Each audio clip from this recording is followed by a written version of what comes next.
What if the inheritance that you plan to leave your kids is coming 20, even 30 years too late? For many families, by the time that money gets passed on, the hardest years are already behind them. The house has already been bought, the debt's already been carried. The years when even a small amount of help could have made a real impact may already be gone. This is something that we're hearing more and more. Instead of waiting until you pass away for your children to receive the money, it might make more sense to give some of it while you're still here to see your gift in action. And honestly, this idea makes a lot of sense, but it has some big considerations. By the time many children receive an inheritance, they're into their later working years. In some cases, they might be getting close to or already retired themselves. They've already had to build their lives, make their way, figure things out. They're probably not relying on mom and dad passing away to make their retirement work. Or at least you'd certainly hope not. And it raises a very fair question. Would a smaller gift earlier in life actually be more useful than a larger inheritance much later on? In many cases, the answer is probably yes. A smaller amount at the right time can go a very long way. It might help with a down payment when buying a home still feels just out of reach. It might help pay down higher interest debt, clear a line of credit that's been hanging over someone's head for years. It might help a young family manage the cost of daycare or simply create enough breathing room for them to finally start saving and getting ahead. Sometimes the amount itself is not what matters most. Sometimes it's the timing. That's a big part of why this conversation is resonating with so many people. It's not about giving money. It's about seeing your money do something meaningful while you're still here. And there's something just so rewarding about being able to watch your children benefit from it. You get to see the home that they bought, see the pressure ease, watch your help make a real difference in real time, instead of it simply being sorted out later through the estate. But as appealing as that idea is, there's a very important caution here. Generosity should never come at the expense of your own retirement security. You have to put yourself first. Because once money's gifted, it's no longer in your control. If your health changes later, you're the one dealing with it. If care costs rise, you're the one paying for it. If inflation stays higher for longer, markets don't cooperate, retirement ends up lasting a lot longer than expected, you're the one on the hook. And if you outlive your money, there's a good chance that your kids may not have the funds to chip in.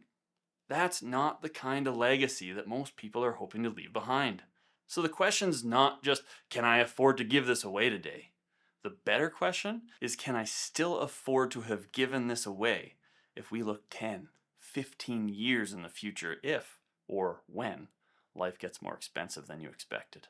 That's the much more important question because retirement's not a short chapter for most people. It can last 20, 25, 30 years, sometimes longer.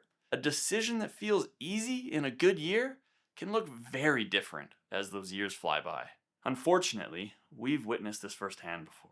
A client who had a grim diagnosis decided that gifting most of their assets to their children was a way to simplify their kids' work, solve some of their executor duties, and they got to see them utilize the gifts before they were gone.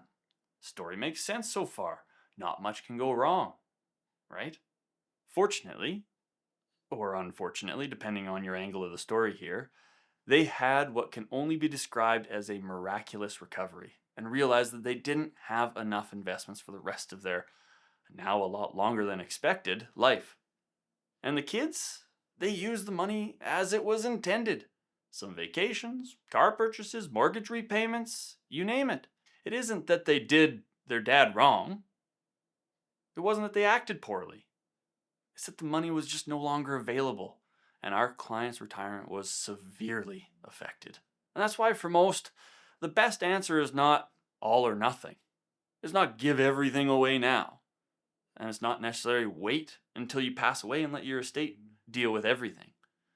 The thoughtful answer is take a wild guess here, somewhere in the middle. Maybe you give a smaller amount now, at a time when it can make a real impact. Keep enough for your own retirement so that Even if the world doesn't unfold the way you expect, you're still secure. And maybe there is still something left to pass on from beyond the grave. That kind of middle ground lets you be generous, but it also lets you be careful. It gives you the chance to see the impact without putting yourself in a vulnerable position. And really, that's the smartest kind of giving. Not the biggest gift possible, but the right gift at the right time. Now, there's also a family side of this that shouldn't be ignored. Not every child will be in the same position. One may be doing very well financially, another one might be having a tougher time. One might need help with a house purchase or debt repayment, while the other might not need help at all. That doesn't necessarily mean that dollar for dollar it has to be perfectly equal in the moment. But it does mean that the decision should be clear, well documented, and well discussed. When gifts are made during your lifetime, especially if one child receives more than another, it's important that your intentions are understood. A little clarity now can prevent a lot of friction later. It isn't all about kids either. If charitable giving is important to you, there may be good reasons to think about doing some of that while you're still alive, especially in years when income is unusually high. That could be from employment income, if a bonus or restricted share units pay out. Or it could follow a major transaction like the sale of a business or property, family farm. Gifting during these income spikes allows you to see your donation's impact, but also allows you to get the most tax benefit from your gift. Charitable giving should be a well thought out process. Too many times we see people simply write a check to a charity of their choice, when giving shares that have appreciated through time gets the charity that same level of gift, but provides you more tax efficiency. This is simply because when you gift those shares that have grown through time from your non-registered investments, the gain on those shares is ignored from the CRA's perspective. Say you wanted to give $100,000 to a charity. You can look towards striking a check from your bank account, or you could give $100,000 of appreciated shares coming from your non-registered investments. Let's say for this video you paid $40,000 for shares years ago, and now they've grown $60,000 through time, adding up to that same $100,000 gift. If you gift from your checking account, eventually you'll get taxed on those shares that you're still sitting on.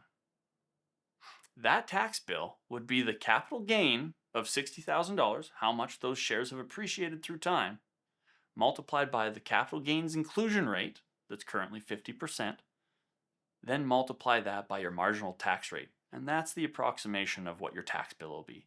In Alberta, if you're in the highest tax bracket of 48%, that tax bill would be over $14,000. On the other hand, if you kept your bank balance and gifted those shares, the charity still gets their $100,000. You still get all of that charitable tax credit that you originally planned for.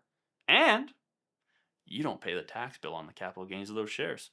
Talk about a win-win. Just be sure to donate those shares in kind, which means transfer the shares as is, no selling. If you sell the shares and then gift the money, you will still see that tax bill. Details definitely matter here. At the end of the day, gifting is really a conversation about timing. Not just how much you want to leave behind, but when that money can do the most good. And for a growing number of retirees, that's exactly why the idea of giving with a warm hand, not a cold one, feels so compelling. It feels more personal, more useful, ultimately more meaningful. But it only works if it's done from a position of strength. Secure your own retirement first, then decide how much generosity safely fits within that plan. Because the best gift is not always the biggest one. Sometimes it's simply about the right amount, at the right time, without putting your own future at risk. If you enjoyed the video, subscribe so you never miss another one where we simplify the complex. I'm Preston Pellegrini. Take care.